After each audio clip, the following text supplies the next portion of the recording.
This episode is brought to you by the House of Chanel. Join us for Chanel Connects, the Venice Biennale edition. We've taken up residence in Italy to introduce you to the artists, curators, thinkers, and makers behind the world's most important exhibition of contemporary art. Guests include actress Vicky Krieps. I've been trying to push myself to a place where I let go. Artist Julien Creuset. My studio looked like a secret kitchen. And renowned gallerist Sadie Coles. The main thing is to keep your ears open. Listen to Chanel Connects on Chanel.com or wherever you get your podcasts. We need to resist the narratives that are frequently served to us by corporations that sell these technologies, that these models of the future are dependent upon the particular technologies that they're selling, right? That it's always some future that is just around the corner that we have to buy into, when in fact the future's already here. Hi, I'm Tim Schneider, and this is The Art Angle, a podcast from ArtNet News, where the art world meets the real world, bringing each week's biggest story down to earth. Have you ever wanted to live a different kind of life in a different kind of place? What if this other place gave you the power to do and be almost anything you wanted, anywhere you wanted, anytime you wanted? Suppose that what you could build here and who you could be here had nothing to do with your finances. Not even the laws of physics would hold you back. If you wanted to be the monarch of a Gothic castle perched on a cloud, suspended forever above a Nordic woodland, you could have that tomorrow. You could even do all of this in a new body, under a new name, with neither one having any apparent connection to your physicality or your past. It gets even wilder, because this other place would also welcome millions of other individuals with just as much freedom as you, so that you could all continue building this new world together. You could form new relationships, establish new traditions, and experience a new wave of art and culture held back by nothing but the artist's imaginations. Doesn't that sound great?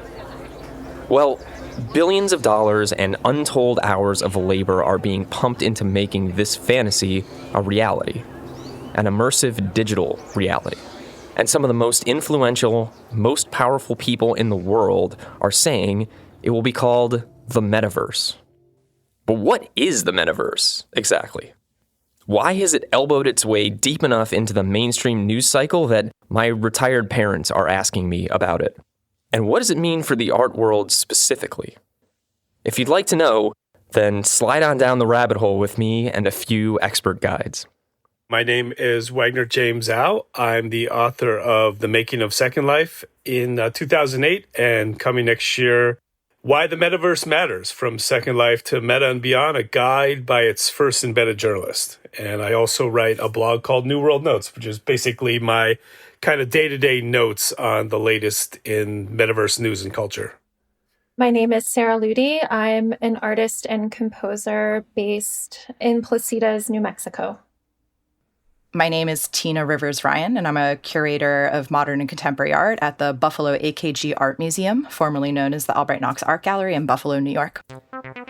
If you've only heard about the metaverse in the past year or so, you probably identify it with either a major corporate pivot from Mark Zuckerberg's rebranded tech colossus, now known as Meta, or, in the art world, Sotheby's Metaverse, the auction house's nascent NFT sales platform. So it might surprise you to learn that the idea has actually been around for decades. In fact, developers have now been trying to build versions of a metaverse for close to 40 years, according to Wagner James Zhao. Basically, from the inception of the internet, there's been a desire to create virtual worlds. In the mid-'80s, a very groundbreaking virtual world called Habitat was launched. It was actually from George Lucas's game publishing arm. And Habitat was a 2D, but it had kind of animation, and it showed each user having their own virtual home where they would have a mailbox, and they'd be able to walk to other homes and communicate with other users. And so that was one of the first sort of very prototypical virtual worlds that was described through graphics. And then after that, Active Worlds was another leader in this space, and that came out in the late 90s. And that was very much created with the idea of being a metaverse. Where does the word metaverse come from, anyway? In 1992, programmer and sci-fi author Neal Stephenson published a now-classic dystopian novel called Snow Crash. The story takes place on a near-future Earth where most citizens escape their miserable day-to-day circumstances by using virtual reality headsets to live as avatars in a shared, computer-generated world where anything that can be imagined can also be built or experienced. That world was called, you guessed it, the Metaverse. So often I'll see in the media, no one's sure what the metaverse really is. And it's like, there's an actual famous book where it's described in great detail.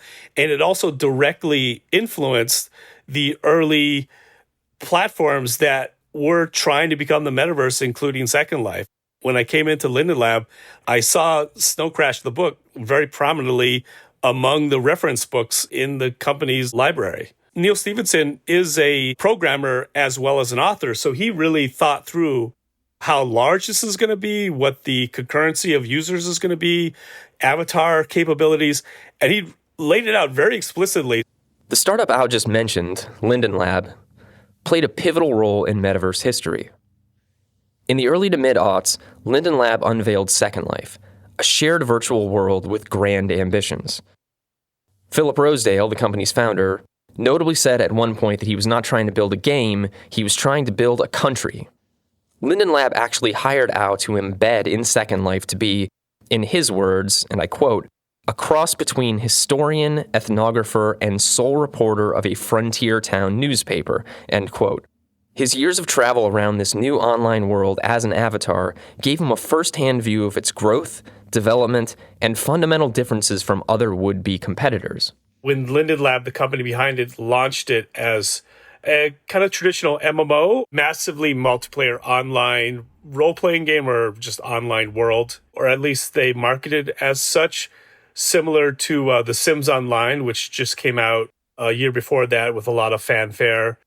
Different from a traditional MMO where it's more about killing orcs and goblins and so on for leveling up points. It was more about giving the users creation tools to create items from basically nothingness. You'd put your hand out and you would instantiate objects and you could put those objects together. Similar to Minecraft, but this was in 2003 or so. Had that similar spirit of creation. So very kind of rudimentary cartoon graphics. If you look at images now of Second Life by the current users, it looks very hyper-realistic. Before that, in the beginning days, it was much more abstract. The buzz over Second Life, it started around 2005, really hit kind of full acceleration 2006. Very, very similar to what we're seeing now with talk about the metaverse. It was basically every news story you see about the metaverse now, it was that, but Second Life instead of the metaverse, or used interchangeably, because a lot of the conversation was, oh yeah, this is the metaverse, right? Around 2005 and 6, kind of the mind share of Second Life grew really quickly. So as the mind share of Second Life grew, the interest in terms of real engagement grew from, for example, universities. So there was at peak hundreds of colleges and universities with a official virtual campus in Second Life, including Harvard and Princeton.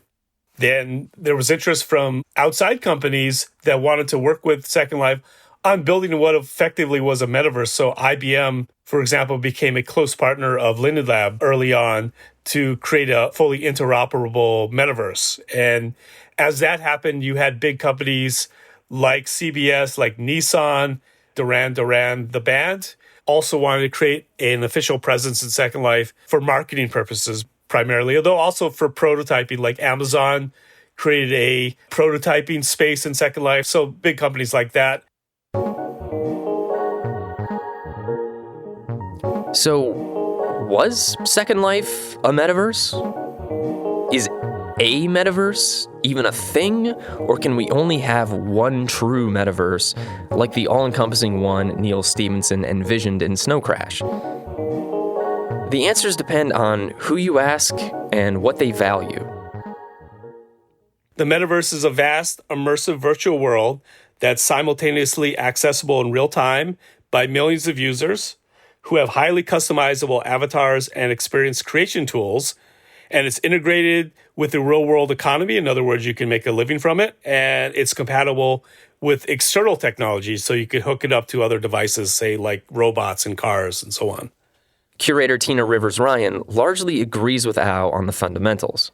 I want to reserve the right to say that this is a hypothesis and that I'm completely open to debate about this definition. But I think that a metaverse is a social, immersive, and virtual world, and that it has to be all of those three things in combination.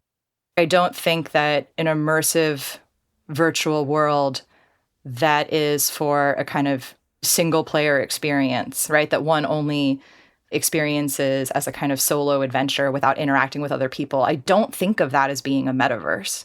But Sarah Ludi feels a little differently. What makes something a metaverse is just another space where we can interact socially that is through an electronic interface.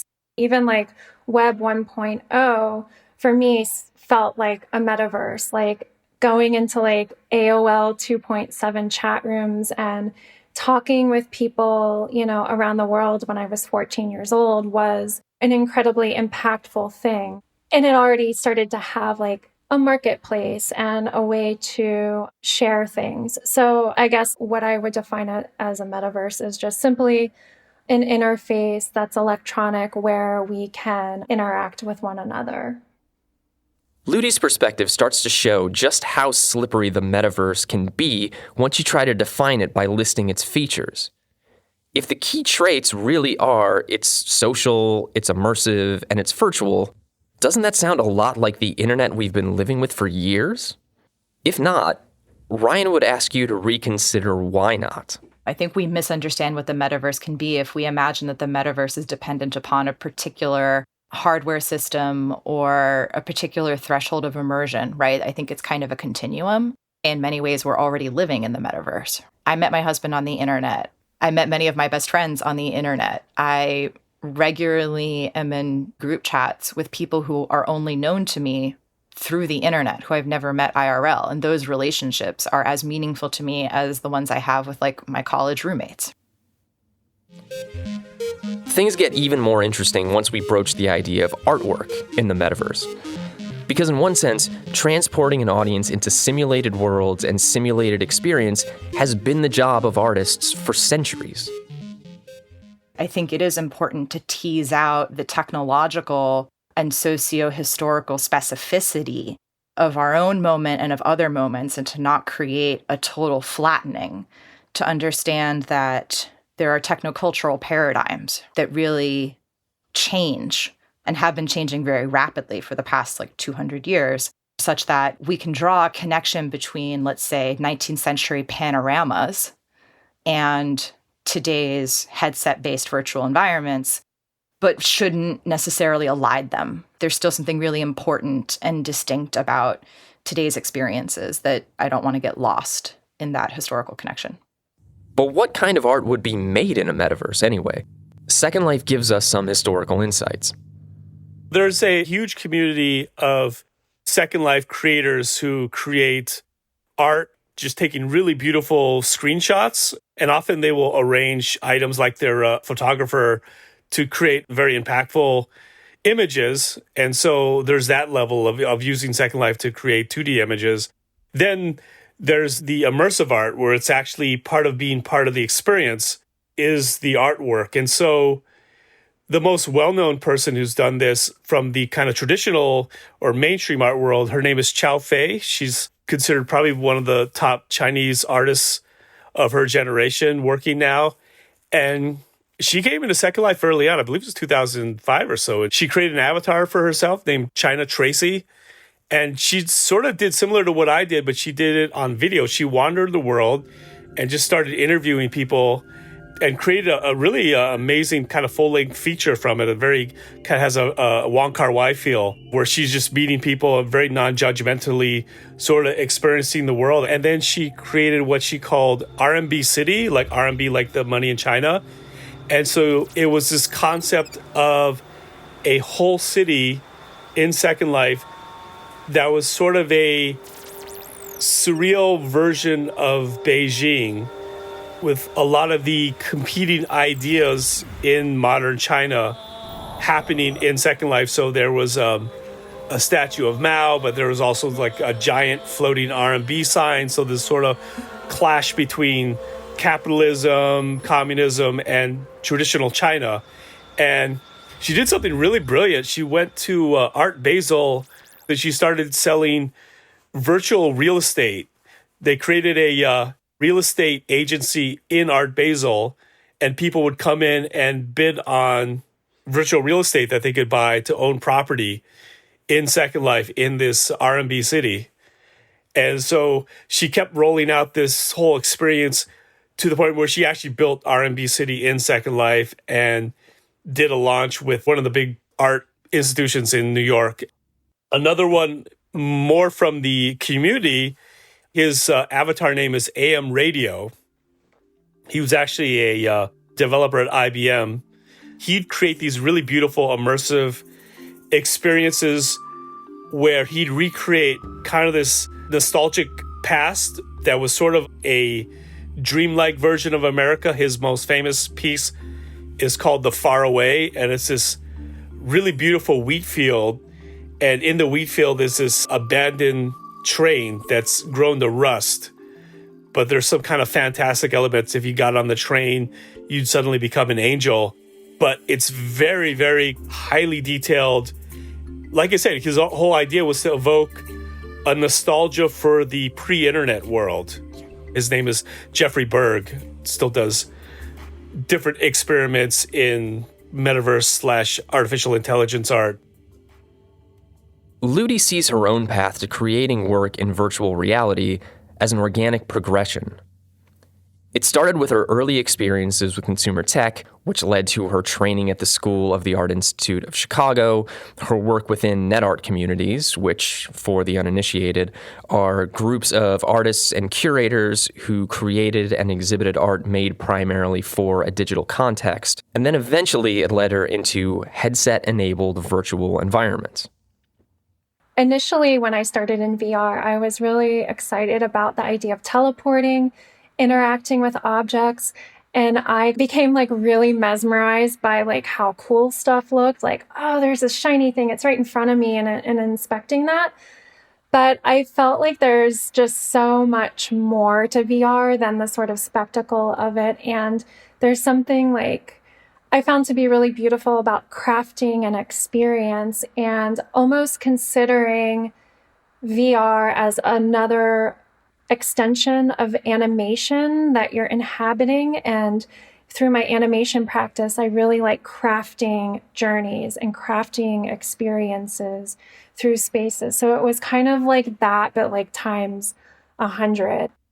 World building in general is intense and it requires a lot. I like to approach it in a way that's similar as if I was working on a painting, where I'm working with material and then it shows me what it wants to be. And that's how I'm approaching my VR, rather than trying to assert something. And to me, that's kind of exciting. And I think that kind of opens up the space of what VR could possibly be. I think that inherently artists, what we do is we are trying to open up ways of seeing the world and open up perceptions. And we do it in a very peculiar way. We kind of go into corners and we work with material and ideas in a way that maybe a technologist isn't working with, maybe a curator, writer isn't working with. And we also do a lot of research too. So I think inherently just how artists see the world, that they're incredibly integral and important to thinking about how virtual worlds are going to manifest on a larger scale if they're able to. Even the idea of the metaverse, we would want artists to be building this. And I think that too, we tend to kind of try to be neutral and try to not have too many judgments at first. So we can go into something without any preconceived notions or bias and able to sort of extract, from those experiences. Other contemporary artists have been engaging with online virtual worlds in even more boundary-pushing ways. I mean, I think to me, the poet laureate of the metaverse is and will always be Laturbo Avedon, who is essentially the first avatar artist. Laturbo Avedon is a being that exists only on the internet. They are a username, a profile, a character that exists across many different gaming platforms, social media networks. And of course, each time Laturbo is instantiated in one of these networks, they might appear slightly differently. They might have a different history, but the name is always the same. Laturbo is actually the artist who authors works within these spaces. And if I was going to point to something particular that Laturbo has done, I think one of their most sort of high-profile projects is the work they did inside of Fortnite Creative, which was commissioned by the Manchester International Festival, and created an experience called Your Progress Will Be Saved. And so you can actually go and interact with this world in Fortnite Creative, or you can also experience it via Twitch. There's also like a sort of like browser-based version. You can also watch Laturbo inside of this world. They're like screen recordings.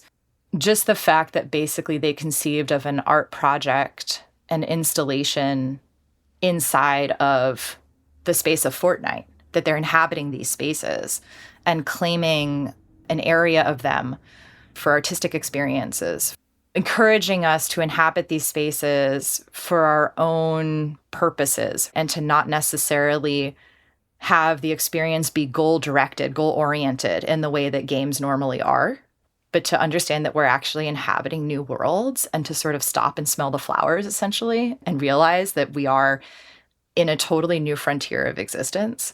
So thinking about what it means to create those kinds of transcendent contemplative experiences inside the metaverse. I mean, I really look to Laturbo for that. Hello, and thank you for joining me here at the Virtual Factory. Many thanks to Manchester International Festival for allowing me to be the first to work within this new space. An online portal where artists can create worlds, reflecting the potential of the work that will be made in the factory. My name is Laturbo Avedon. I am an avatar, artist, and curator from the internet. Being here with me now, like this, we are as close as we can ever be to one another. There is a chance that our paths may have crossed before, but not in the ways you may typically expect. It would have never been on a sidewalk or in a crowd. I may have been your teammate, your adversary. You might have seen me wandering through a virtual landscape or floating quietly through simulated space. I'm virtual, and I have always been this way. For the past 10 years, I have been making my way outside. One big reason the metaverse has become a part of the mainstream news cycle since 2021 is that many crypto boosters have portrayed the metaverse as possibly the most significant eventual use case for blockchain technology. The argument is basically that to build robust social communities in a virtual world, especially around art and cultural production, you need a virtual currency that can support a virtual economy, and you need a way to verify that virtual goods are authentic. Blockchain theoretically solves those problems, but the experts I talked to for this episode were a little skeptical, and in some cases, more than a little skeptical. Crypto and blockchain has not been proven whatsoever to add anything to a metaverse platform. There's been several, like the Sandbox and Decentraland.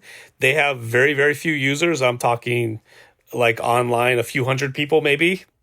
So the main categorical mistake they're making is they assume because they instantiate a virtual currency or a virtual real estate that is valuable, that people are going to create a community around that. But the mistake is assuming that when it's really a community that exists and thrives beforehand, and that's what makes these virtual objects valuable, is there's a community already built around each other and enjoying each other's company and creativity. And to sustain that, you do want to have ways of people making a side income, for example. In fact, the problem is bigger than blockchain. It's bigger than any particular software or hardware. It's about setting up the public to believe that the only ways to be a part of the metaverse are to pay for products or services that they don't already have and to accept conditions that they might otherwise not. We need to resist the narratives that are frequently served to us by corporations that sell these technologies, that these models of the future are dependent upon the particular technologies that they're selling, right? That it's always some future that is just around the corner that we have to buy into, when in fact the future is already here. And of course, we can also talk about the fact that there may be certain parties who are invested in us not recognizing the way in which our lives have already been transformed by these technologies, and not just by literally by technologies like headsets, but by paradigms. The headset almost becomes an afterthought when we've already achieved such a thorough penetration of surveillance technologies into our everyday lives. The headset is kind of beyond the point when we already have Ring cameras and refrigerators that are connected to the internet and basically can no longer imagine any kind of transaction or device that isn't networked, that isn't feeding back information into a kind of corporate database. This line of thinking is especially relevant to the boom and semi-bust of NFTs in the art industry since the $69.3 million sale of Beeple's Everydays in March 2021. Love them, hate them, or try your best to ignore them completely, NFTs and their alleged value to art in the metaverse have reinvigorated issues left to simmer in the art world for too long without resolution. When it comes to the NFT space and the blockchain space, there are a lot of parts of what's happening, right, with the hyper-financialization of art, for example, that I find super problematic. But I also find a lot of connection with the conversations that are emerging out of this space. It's more interesting and critical voices represented, for example, by organizations like Furtherfield that have to do with these questions of autonomy, of codependency with technologies and also with each other and in communities in like the best possible sense of the term. This notion of community, trying to understand what community means in information economy, in which all of our interpersonal relationships, let alone our sort of transactions and work, are being quantified and operationalized and financialized and instrumentalized. I think a lot of people in this space have been having the very conversations that, frankly, the contemporary art world, if it wants to be relevant, needs to be having. Ludi, who started minting and selling NFTs of some of her artworks early in 2021, speaks to the pros and cons from firsthand experience. I think that we shouldn't get too comfortable with the idea that all transactions and interactions that we have with one another can be recorded. I have a bit of like a dystopic fear that that's where we're headed, especially we have to remember that we're in this heavily surveilled era. I wouldn't want that to necessarily be fundamental to the idea of the metaverse. So I think with anything, you have to have moderation and balance. So if the blockchain is going to be a sort of like crucial part of the metaverse, what does that look like? How deep are we going to go with it? And are we going to be able to still preserve an element of anonymity and privacy alongside that? With the boom of NFTs, it was incredibly exciting, first of all, for underrepresented artists to be seen and to have a platform to connect with other peers and to be supported. Their works being collected, they're making a little money. They might not have to take that one freelance job for like a couple months and all of these things. And that seemed to be a sort of breakthrough for the digital art community, and especially for artists who I like to say like laptop artists, like where I consider myself like a laptop artist. I don't have a massive studio. I like to be self-contained and not do things that are super resource heavy. However, I think that there is totally room for that. I don't know what that looks like because I don't think that the NFT space is necessarily a healthy and sustainable space because of what is required from artists to have to constantly be marketing and promoting themselves. Like you have to be plugged into Discord 24/7, and you're basically like juggling several other aspects of what it means to be an artist in a way that takes away from just making art, and it's exhausting.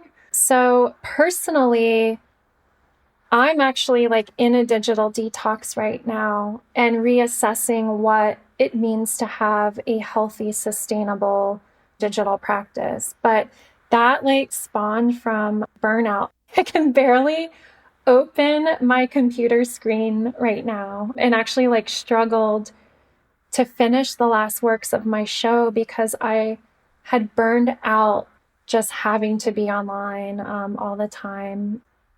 I'm seeing a lot of the same sort of like problematics happening again in the digital space that happened when post-internet came about. These institutions and curators are always elevating the same group of artists and their processes at the expense of ignoring so many other amazing artists. So, after all of the caveats and complications raised so far, you might be asking yourself, why does the metaverse matter, especially for the art world? What can it offer that we don't already have and we can't already do? It's a chance to create a new forum that is not toxic in the way that social media is toxic now, where the engagement is based on what's effectively creating an artificial version of yourself. You know, who we represent ourselves on Instagram or TikTok and so on is not really who we are completely. It's just sort of a side of ourselves that, you know, we think is the most attractive, the sexiest, funniest. And that's who we put ourselves out there to be. And that's because you can kind of really edit and templatize who you want to present in a social media space, where in a metaverse platform, the interactivity is online and in real time, and you're interacting with people from all over the world. And your avatar is not a falsified version of who you are in real life. It's more of a idealized or aspirational version of not only who you are, but your interests and, you know, what you would like to become. And so it's this new way of engaging with people all over the world. Still, it's important to balance Ao's optimism about this subject with some of the thornier realities learned from living life online for a generation or two. I think, as always, it helps to have some historical perspective and to go back and remember that a lot of the early utopian rhetoric around the internet came down to this idea that on the internet, nobody knows you're a dog, as like wonderfully encapsulated in that, you know, New Yorker cartoon, which I think was from like 1994. The idea that the internet would be a space in which one could completely leave behind identity, and I think by extension, identity politics. I mean, you have to remember, like, the early 90s, this is like the culture wars have been raging. We have the AIDS crisis. We have the censorship of artists. You could become anybody on the internet. You can become anybody that you wanted to be. And that was a really seductive dream for some people, maybe not for all of us, but it was immediately problematic. And there are amazing scholars like Lisa Nakamura who immediately called out the limits of that utopian dream, that it isn't the case that we immediately started to construct a world without, for example, gender or race or sexual orientation, that even before we had the capability of creating or sharing images on the internet, even when we were limited to just interacting with each other through text, people were already projecting race and gender onto other people. As other scholars like Jennifer Gonzalez have noted, if you think of identity as a skin that you can just sort of take on or off at will, then yes, one can imagine that one can go on the internet and be anybody, but that's actually not what identity is. Identity is the result of a lifelong, deeply rooted experience of a series of social relations. It's about power, it's about privilege, it's about the way that we relate to each other. All of our social relations are mediated by things like our age and our race and our gender and our sexual orientation. And even just something like whether or not we presume that we have the privilege to occupy a space or to speak or to have access is something that is the result of how we have lived our whole lives in society. And you can go on the internet and you can pretend to be a different race. You can say you're somebody that you're not, but you still carry embedded within you the summation of your lived experience of the world, which has always been raced and gendered and classed, and et cetera, et cetera. As a sort of silly, concrete example of this that I like to give people, I am disabled and I've worn these medical devices on my body since 1997 that basically are like portable infusion devices. They're like IV drips and catheters that you might be hooked up into a hospital, right? I wear these portable digital devices that are like that, but there's tubing. I have tubing coming out of my body.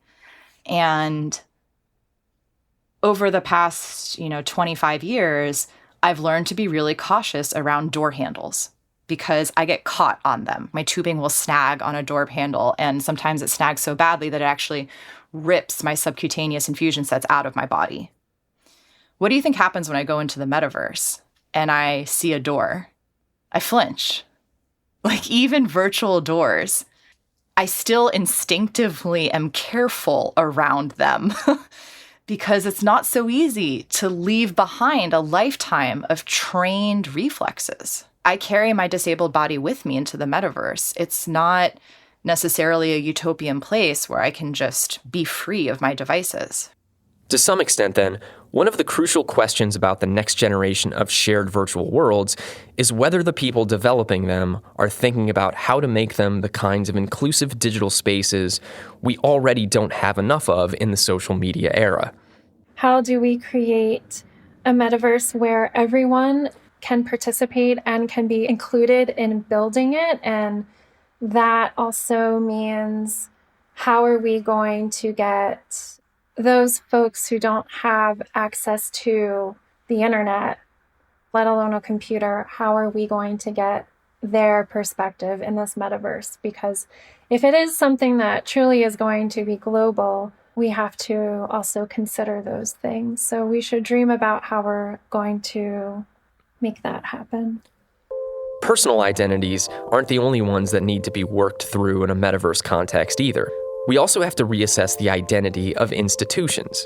When it comes to art in particular, what role do museums and nonprofits play in an immersive virtual world where participants can do literally anything that they can dream up?